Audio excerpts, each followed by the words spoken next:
रमाइलो टेलिभिजनको लागि OEPL द्वारा प्रस्तुत। दृष्टि दृष्टि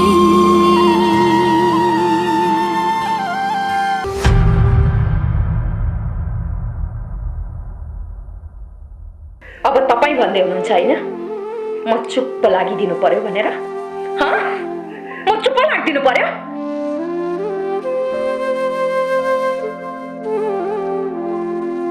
जति बचाउनु थियो बचाइसके मैले तपाईलाई, अनि जति चुप लाग्नु थियो चुप लागिसके म।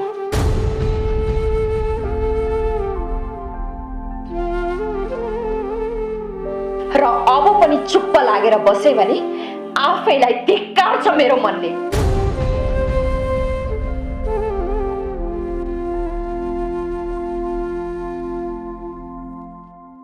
अब तपाईको वास्तविकता थाहा पाउनु पर्छ, तपाईको दाइ र तपाईको भाइले पनि।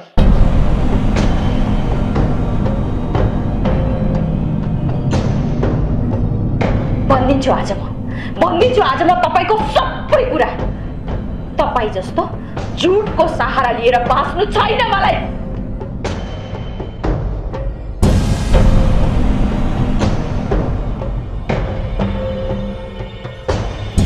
भनिदिन्छु आज म तपाईको दाइलाई आमा बेपत्ता हुनुको कारण मात्र तपाई हो भनेर।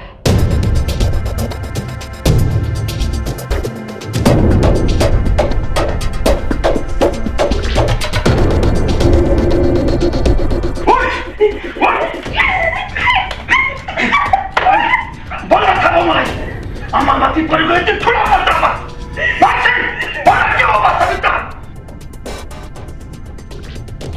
भन मान्छे, भन वास्तविकता के हो?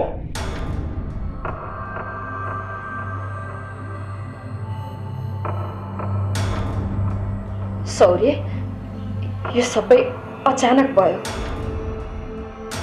नानीले कसैलाई मन पराउनुहुन्थ्यो।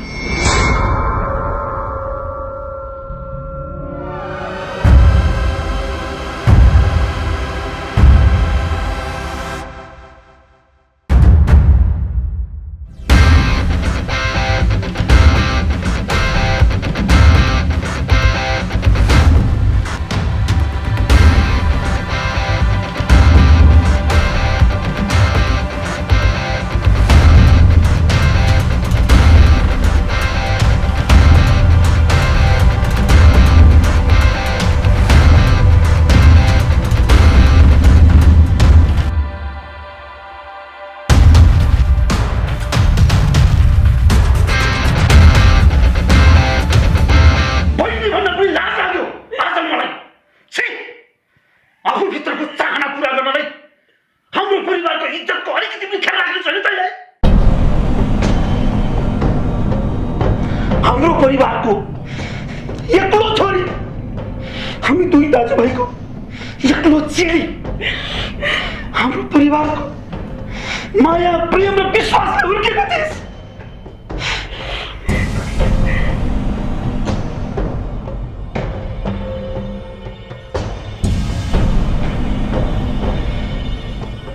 हामीले गरेको विश्वासको फाइदा यसरी उठाउनुहोस् भन्ने मैले कल्पना पनि गरेको थिइनँ। शाबास बहिनी, शाबास। अब तपाईँ यो घरमा बस्ने कुनै अधिकार छैन।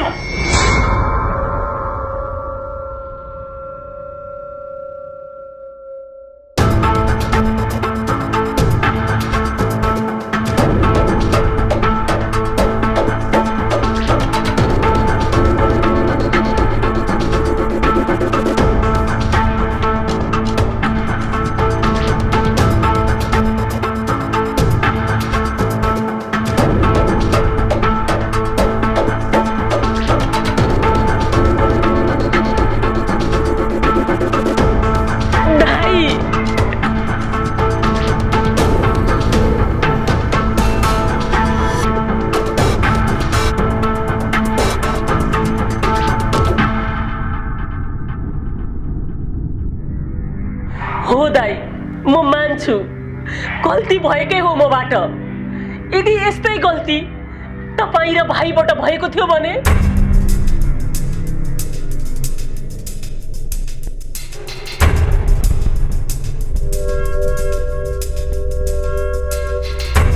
हो दाई, मैले तपाईको मायाको अपमान गरेकै हुँ।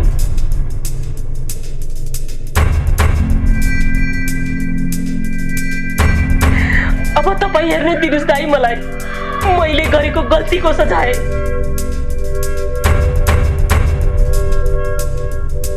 सौर्य, मैले तपाईलाई धेरै पटक भनेकी थिएँ,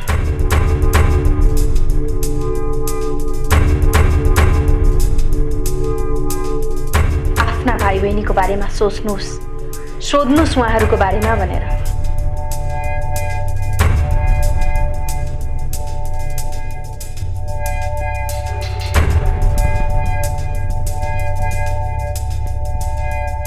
आफू दाइ हुनुको कर्तव्य निर्वाह गर्नुहोस् भनेर धेरै पटक भनेकी थिए, तर तपाईले मेरो कुरा सुन्दै सुन्नु भएन।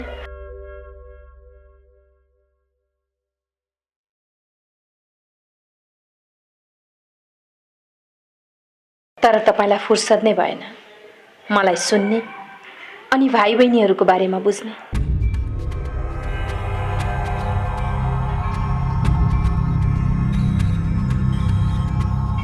अब जे हुनु भइसक्यो, समस्यालाई अगाडि बढाउनु भन्दा समस्याको समाधान खोज्नुपर्छ हामीले।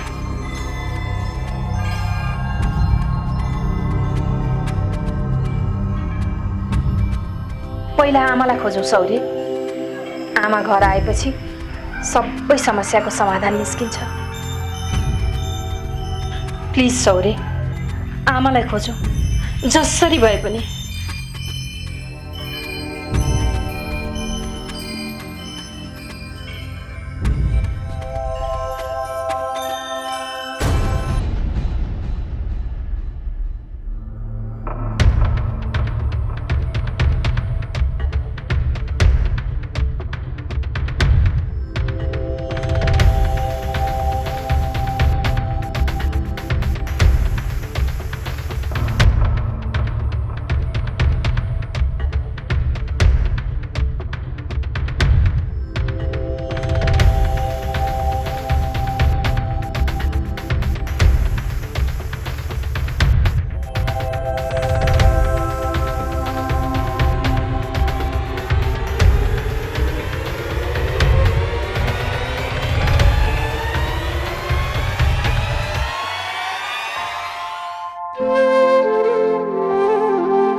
तिमी नै मेरी दिदीको सब थोक थियो हैन?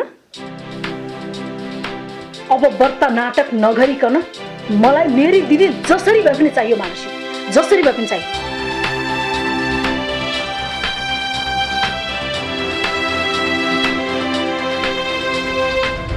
भनिदिन्छु आज म तपाईको सबै कुरा।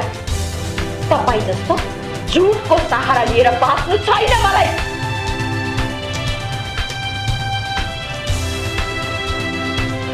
भनिदिन्छु आज म तपाईँको दाइलाई, आमा बेपत्ता हुनुको कारण मात्र तपाईँ हो भनेर।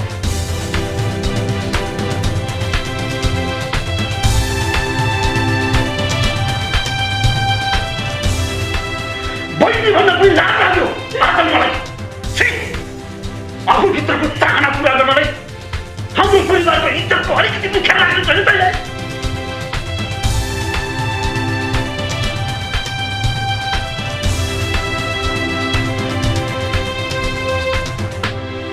हामीले गरेको विश्वासको फाइदा यसरी उठाउनुहोस् भन्ने मैले कल्पना पनि गरेको थिइनँ। शाबास बहिनी, शाबास। अब तपाईँ यो घरमा बस्ने कुनै अधिकार छैन। आज घरमा जे भइरहेको छ त्यो सब मेरो कारणले गर्दा भएको हो। यस्तो जिन्दगी बाँच्नु भन्दा त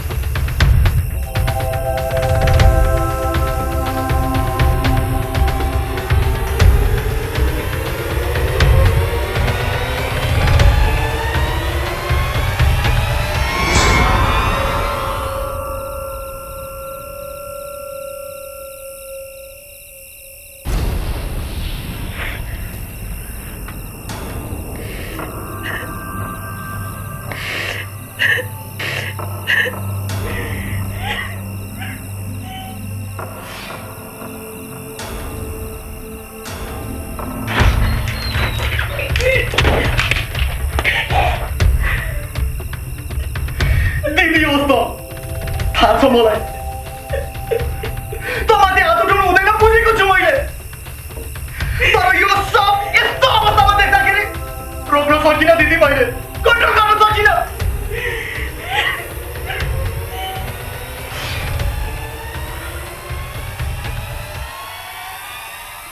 सरी दिदी, माफी दे मलाई। राम्रो लाग्यो भाइ, खुसी लाग्यो। कम से कम दिदी छ भन्ने कुरा त बिर्सेको रहेछस्। छोड्दे भाइ यो सब कुरा, म चाहिँ गर्दैछु, ठिक गर्दैछु। मलाई मेरै हालतमा छोड्दे, नरोक मलाई। दिदी, यो सबै के गरिरहेको छेस्? होसमा त छेस् त? ओ भाइ, म होसमा छु। हिजोसम्म बेहोसीमा रहेर मैले मेरो आफ्नो र आफन्तको बारेमा सोच्नै सकिन। यो घरमा आएका हरेक समस्याको जड मै रहेछु मै। र अब म त्यसो गर्दिन। आफ्नो मात्रै खुसीको पछाडि लाग्दा आज म यो दलदलमा फसेको छु। र अब म यो दलदलबाट मुक्ति चाहन्छु, मुक्ति चाहन्छु। त मर्दैमा समस्याको समाधान हुन्छ जस्तो लाग्छ भने ल खा यो औषधि, खा, मर, नसकाइदियो आफ्नो अस्तित्व। म पनि सोच्छु, मेरो एउटा दिदी थिए मरि भनेर।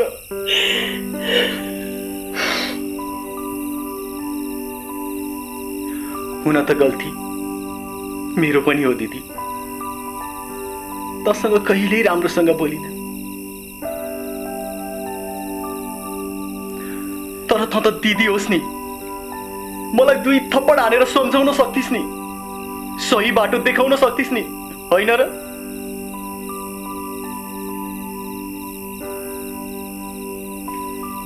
न त तैँले त्यसो नै गरिस् दिदी। हामीले हामी बीचको सम्बन्ध र सम्बन्ध बीचको कर्तव्यहरू बिर्सिँदै गएछौँ दिदी, जसले गर्दा आज यो अवस्थाको सिर्जना भयो। जीवन समाप्त गर्नु मात्र समस्याको समाधान होइन दिदी, यो कुरा तैँले राम्रोसँग बुझ। तर भाइ भयो दिदी, अब केही पनि नबोल।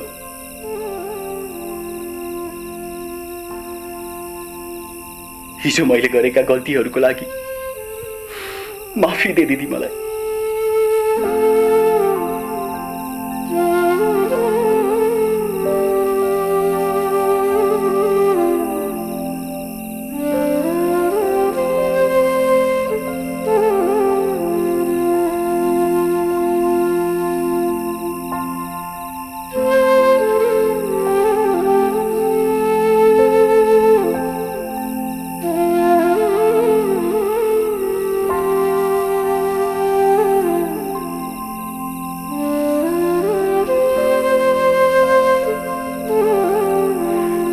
हामीले जन्म लिएको कोख र सँगै खेलेको काग एउटै हो दिदी, यति मात्र बुझ तैँले।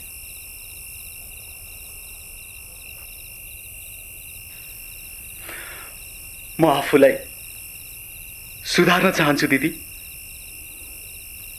भन्, को हो त्यो मान्छे?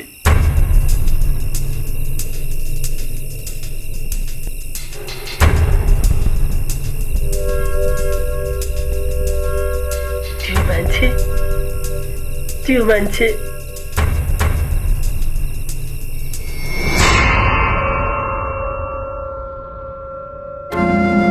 आँखा उही दृश्य उही दृष्टि फरक हुन सक्छ। आँखा उही दृश्य उही दृष्टि फरक हुन सक्छ।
ईश्वरको सृष्टि झन् बुझो झन् कठिन ईश्वरको सृष्टि मानिसका बेग्ला बेग्लै हुन्छ हेर्ने दृष्टि दृष्टि दृष्टि दृष्टि दृष्टि